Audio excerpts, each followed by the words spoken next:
যেসব মেয়েরা মা বাবাকে দোষ দেয় না তাদের থেকে খারাপ মেয়ে আর হয় না। তুমি একটা ছেলেকে চয়েস করেছো, তোমার তখন ভাবা উচিত আমি যে ছেলেটাকে চয়েস করছি, যার সাথে আমি ঘোরাফেরা করছি, তাকে আমার বাড়ির লোক মানবে না। তখন ভাববে না, তখন যে ছেলের সাথে ঘোরাফেরা করবে, তার সাথে চুদিয়ে নেবে, দিয়ে তার সাথে কিছুদিন চুদাতে ভালো লাগবে না, দিয়ে আবার অন্য একজনের সাথে চুদাবে, দিয়ে যখন একটা ঝামেলা হয়ে যাবে তোমার বাড়িতে জানতে পারবে, তোমার বাড়ির লোক আবার তোমার থেকেও চালাক, এই দুজনের থেকে বেটার একজনকে দেখবে, দেখে তার সাথে তোমার বিয়ে ঠিক করবে। আর তখন তুমি কি বলবে, না আমার মা বাবা যার সাথে বিয়ে ঠিক করেছে আমি তার সাথে করবো, আমি আমার মা বাবার মান সম্মান নষ্ট করতে পারবো না। আমার মা বলেছে তোমার সাথে কথা বললে আমার মায়ের মরা মুখ দেখতে।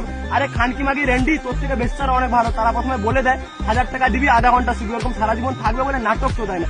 এই সমস্ত মেয়ের বাবা মাকে আমি একটাই কথা বলতে চাই, তোমারও তো খুশি হয়ে লাভ নেই যে তোমার মেয়ে তোমাদেরকে খুব ভালোবাসে, তাই তোমাদের কথাতে সেই ছেলেটাকে ছেলে তোমাদের দেখা ছেলেটাকে বিয়ে করে নিল। খুব তাড়াতাড়ি তৈরি থেকো আবার একটা নতুন জামাই খোঁজার জন্য, কারণ ডিভোর্স তো খুব শীঘ্রই হয়ে যাবে, কারণ তোমার মেয়ে তো ভালোবাসাটাকে ব্যবসা বানিয়ে ফেলেছে। তোমার মেয়ে এখন একটা বাজারের বেশ্যা।